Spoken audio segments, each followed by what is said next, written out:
Hello, and welcome back to Keeping Up with Kristen. Well, I know there's some confusion out there about the new licensing procedures and how that relates to your overage sales, be it the alcohol or tobacco. So to maybe help with some clarification, I'm here with OGA friend and go-to liquor lawyer, Dave Raber. So Dave, can you help clarify for my members a little bit about how this new licensing procedure works and how they can make sure that they're in compliance? Certainly. Thank you, Kristen.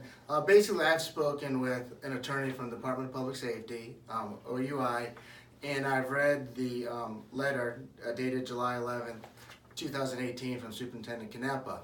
Basically, what the issue is Ohio's coming out with a new driver's license, which started July 2nd. And what happens when you go to the Bureau of Motor Vehicles, you don't get the actual license on the day you go there. There's a 10 to 14 day waiting period. So what they will issue to you is an interim document, which is 8.5 by 11 piece of paper, which will have all your driver's license information on it, including a black and white photo of the person. That interim document is good for 45 days.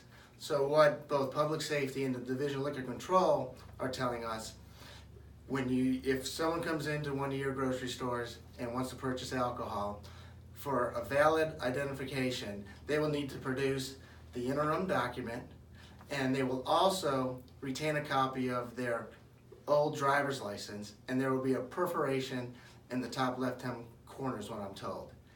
Now, the interim document is good, as I said, for 45 days. The Department of Public Safety emphasized to me, if anyone shows up with just a piece of paper, or if that piece of paper is expired, then they will not deem that to be a valid ID check. So you have to have a valid interim document and ID with a perforated, a former driver's license with the perforations in the upper right-hand corner. Now, I received a call from a grocer just yesterday who said they did check, one of their employees went through this process and they perforated the bottom portion of the license, and they were going to plan to scan it. So I'm going to follow up with that, and then we can report back, absolutely. And we'll see, what the issue is with where the perforation is on the invalidated license. So of course, it's all company policy what you choose to do in your store, but from the lawyer's perspective, it really is best that you have both forms of ID, that old license and the new paper that will show like their temporary authorization. Now, we haven't heard back from the Department of Taxation as to whether or not this is the same opinion from them on tobacco sales, but it's our opinion that likely it would be. So if you're in especially a 21 tobacco city or county, you should follow these same procedures for the sale of tobacco as well.